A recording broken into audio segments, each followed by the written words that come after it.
ঈশ্বর নারীকে তৈরি করেছিলেন, কিন্তু অন্য সবকিছুর তুলনায় নারীকে গড়ার ক্ষেত্রে সময় একটু বেশি লেগেছিল। এই কাল বিলম্ব দেখে এক দেবদূত জিজ্ঞেস করে বসলেন, হে ঈশ্বর, তুমি নারীর বেলায় এত সময় নিলে কেন? জবাবে ঈশ্বর বললেন, তার সাথে কতগুলো বৈশিষ্ট্য জুড়ে দিয়েছি তা কি দেখেছ? সে সকল ধরনের পরিস্থিতিতে মানিয়ে নিতে পারবে। সে একই সাথে একাধিক শিশু পালনে সক্ষম।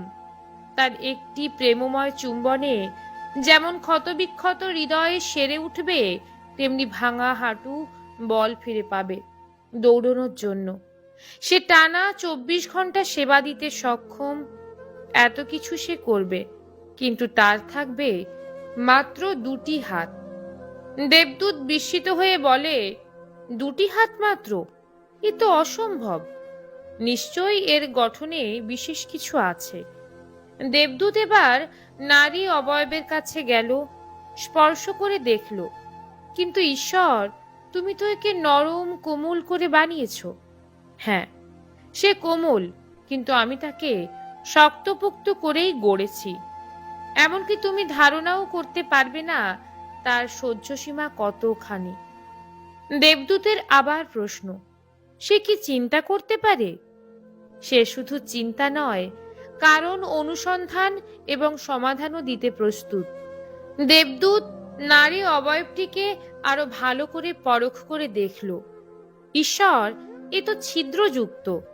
ঈশ্বর তাকে আশ্বস্ত করে বললেন, চিন্তা করবেন না বৎস, চোখের কোণে যে ছিদ্র দেখছ তা থেকে জল গড়িয়ে পড়বে, কখনো আনন্দে, কখনো দুঃখে, কখনো গর্বে, কখনো তীব্র যন্ত্রণায়। বক্ষ বরাবর যে ছিদ্র যুগল দেখছ তা অমীয় ধারা, যা পান করে প্রজন্মের পর প্রজন্ম বেড়ে উঠবে। আরো নিচে যে গিরিপথ দেখছ, সেখানে রেখেছি হিমালয় সমান রহস্য। দেবদূত এবার অভিভূত। ঈশ্বর, তুমি সত্যিই গুণী। এত কিছু এই একের মধ্যে সাজিয়ে দিয়েছ। একজন নারী তবে বিস্ময়কর বিষয়। হ্যাঁ, অবশ্যই নারী বিস্ময়, এবং তার ভালোবাসা হবে নিঃস্বার্থ। দেবদূত, তাহলে একজন নারী সব দিক থেকে পরিপূর্ণ? ঈশ্বর বলল, না, সে পরিপূর্ণ নয়।